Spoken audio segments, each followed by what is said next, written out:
Hello, I'm Mark Taylor, Chair of Coventry UKIP. What follows is a recording of a talk given by UKIP Dudley Branch Chair Bill Etheridge, recorded during a Coventry branch meeting in March 2013. Bill's commitment to the party, his balanced views on our current political landscape, his enthusiasm and his energy are well documented. He's respected by many, both within UKIP and by many other political figures from other political parties. In my opinion, he deserves to be elected, and I believe very soon he will be one of the first UKIP MPs in Westminster. Ladies and gentlemen, we present Bill Etheridge. Evening everyone, and thank you for inviting me here tonight. It's a pleasure to come over to this branch. Mark is someone that I've had dealings with since I've joined UKIP, and it's no secret that I've got a lot of respect for what he does. And you know, I've said that before. I think on the media side of things, he's very savvy. His workload that he puts in is great. And I'm going to do a reciprocal thing and ask Mark to come to our branch to show us a little bit about how you do things over here and some of the more subtle way that Mark looks at things. And as you'll see with me, I'm a bit of a bulldozer and I'm charging in and trying to do things. So we can all learn from each other. I think UKIP is a team. That's the important thing, really. If we work as a team, we're better. So first of all, thank you to all of you. Thank you to Mark. And thank you to anyone who put out a leaflet for the Police and Crime Commissioner elections as well. That was a heck of a battle, and all the help that came from all over the West Midlands was wonderful. It was really, really generous of the members to come out and help, and I thought it was great. So thank you again. Now, for a Wolverhampton comprehensive school boy, this is going to be quite something, but I'm going to quote Plato.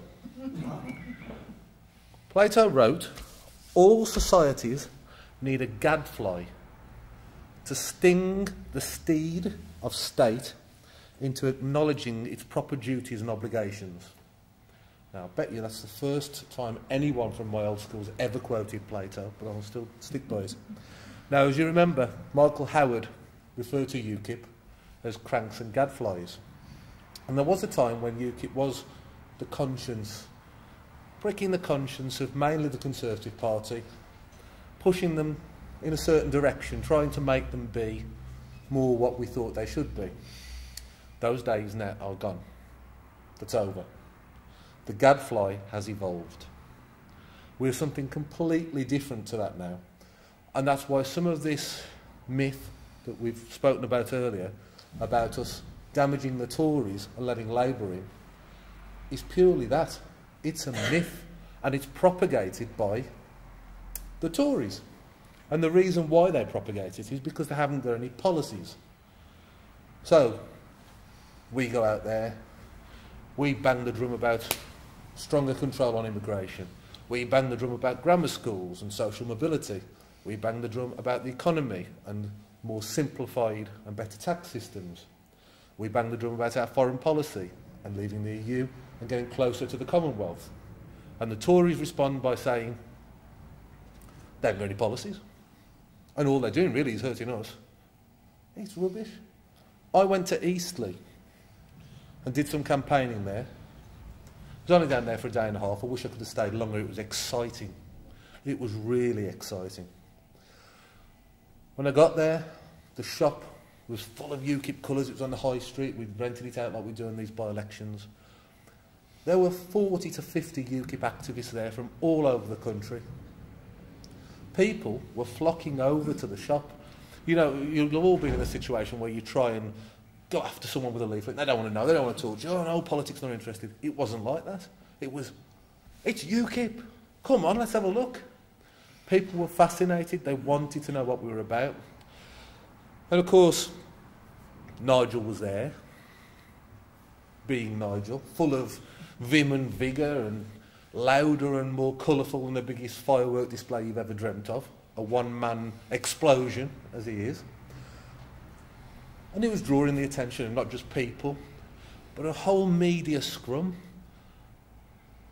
Interview after interview after interview.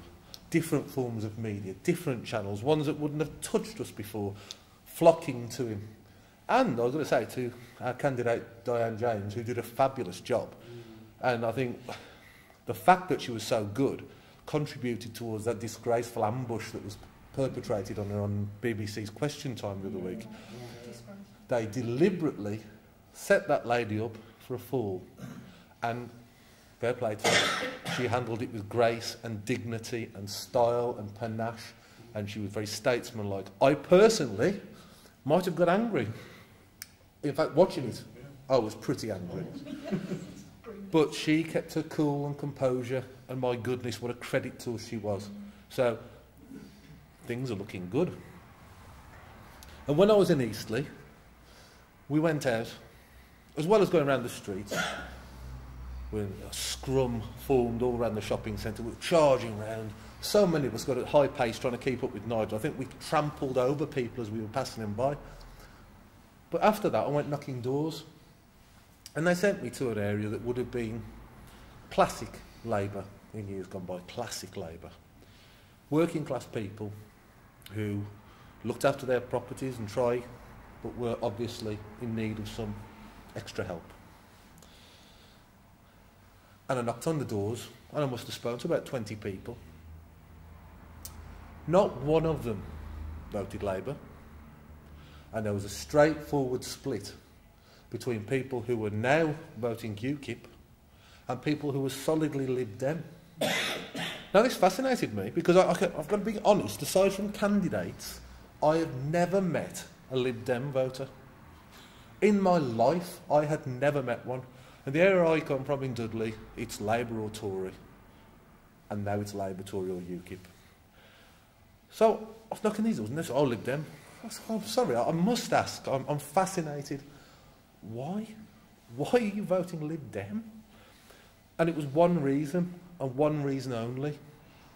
The council down in Eastleigh has got councillors in it who work hard.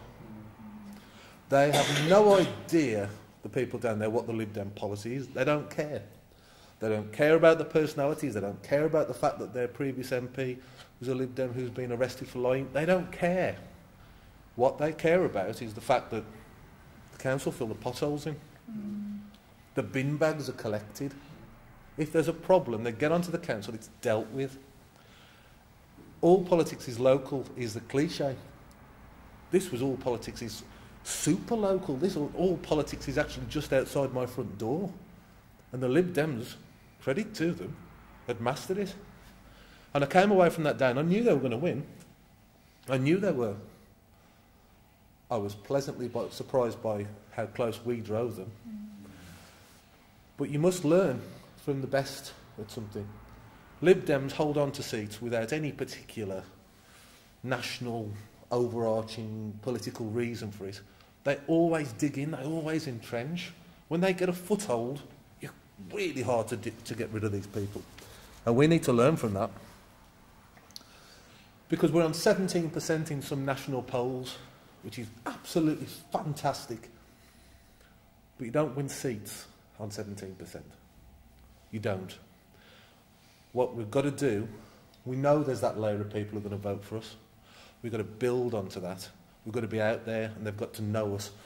And following on from how the people thought of those Lib Dem councillors, they didn't think of them as politicians.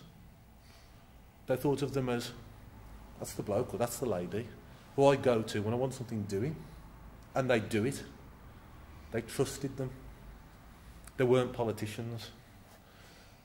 And in a sense, I think that's the drive of where we need to get to in all of our branches all across the country, where if we've got a problem, we'll go to the UKIP person.